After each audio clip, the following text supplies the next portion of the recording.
We look at a team that's really underperformed in Tottenham as well. 3 points would have obviously made a huge difference to their bid to stay up and not be relegated. Roberto De Zerbi comes in and you think, oh, maybe he is going to be that magic pill that changes everything for Spurs. It hasn't really been the case. Can they stay up? Yeah, I really worry about Tottenham Hotspur Football Club, because if there was a match to turn things around, this was the one. And take nothing away from the setup, the game plan. I remember after the Sunderland match, Roberto De Zerbi was asked about what type of manager will you be to this Spurs team, a team that's devoid of confidence, a team that's devoid of belief. He said, I don't need to be a coach. That's not my reason for being here. I need to be a big brother. I need to be a father. He needs to be a priest or a miracle worker right now, because they are in need of an absolute miracle. Shaman. A shaman even, right? The way the game ended, it was heartbreaking. If there's a match you look back on, I know you still have the Wolves match coming up, which is a must-win, but if you were to go back and look, where were you when Tottenham Hotspur blew their chance at staying up in the Premier League? I think this will be the match. Unacceptable from Kevin Danso, unacceptable from some of their players that didn't put the game away.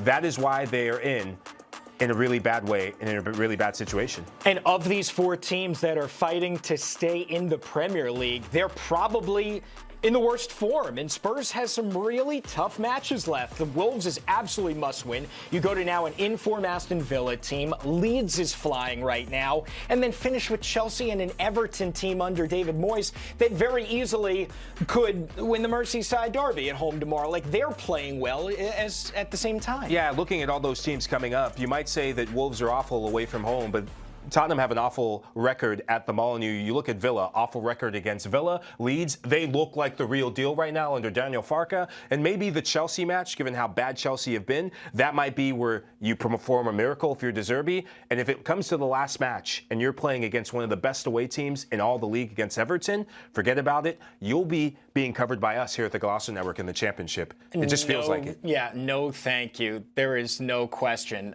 So, I mean, we will see here if Tottenham is able to turn it around. It has been some story. No.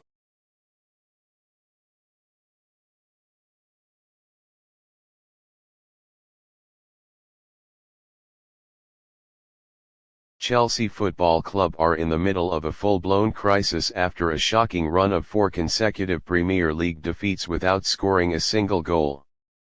For a club of this magnitude, the situation is nothing short of alarming, and the pressure is now reaching breaking point. The struggles have been painfully evident in recent matches. Despite flashes of possession and effort, Chelsea FC have looked toothless in attack, lacking creativity, confidence, and a clear identity in the final third. Opponents have found it far too easy to contain them, exposing a team that seems short on ideas and belief. At Stamford Bridge, the atmosphere has shifted dramatically. What was once a fortress filled with energy and expectation has turned into a place of frustration and concern. Fans have watched their team struggle to even register meaningful chances, let alone find the back of the net. Manager Liam Rosenior is now under intense scrutiny. Questions are being asked about his tactics, team selections, and ability to inspire a response from the players. A run of 4 defeats without scoring is more than just bad form. It points to deeper structural and psychological issues within the squad. Confidence among the players appears to be at an all-time low. Missed opportunities, hesitant decision-making, and a lack of cohesion have all contributed to the downward spiral. The longer this run continues, the harder it will be to recover. Behind the scenes, the pressure is mounting on the club's leadership as well. Fans are demanding answers, and there is growing concern about the overall direction of the team. For a club that prides itself on competing at the highest level, this situation is unacceptable. The road ahead doesn't get any easier. Chelsea must find a way to rediscover their attacking spark, rebuild confidence, and stop the losing streak before it completely derails their season. This is a defining moment. How Chelsea respond now could shape not just their campaign but the future of the club itself. What do you think? Subscribe to Chelsea Visibility News for more updates. Blue Heart.